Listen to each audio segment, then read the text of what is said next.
Impressive. Vijay has improved.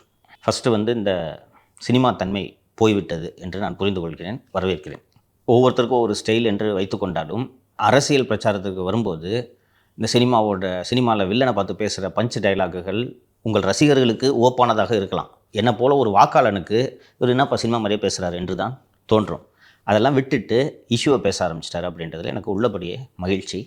And டைரெக்டாக CM குடும்பத்தை இழுத்தது எனக்கு பெருமகிழ்ச்சி. இப்படி தான் இருக்கணும் பாலிடிக்ஸ். இந்த சுற்றி வளைச்சு பட்டும் படாமல் நிழல் யுத்தம் செய்வது. விக்கிரவாண்டி மாநாட்டிலலாம் நிழல் யுத்தம் தான் செஞ்சார் இல்லைங்களா?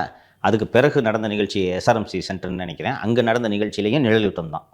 பாசிசம் பாயாசம் இதெல்லாம் வேணாம், கட்சி பேரை சொல்லி நீ தான் பண்ணிட்டு இருக்கிற அப்படின்னு பளிச்சுன்னு சொல்லுங்கள். ஏன்னா நீங்கள் யுத்த காலத்துக்கு வந்துட்டீங்க. அவங்க கத்தி எடுத்துகிட்டு வந்துட்டாங்க, நீங்களும் கத்தி எடுத்துகிட்டு வந்துட்டீங்க. இங்கே போய் நிழலோட யுத்தம் செய்து கொண்டு இருப்பது சரியல்ல. அதனால் பளிச்சென்று விஷயங்களை பேச தொடங்கிவிட்டார். எதிரிகளை நேரடியாக சாடுகிறார்.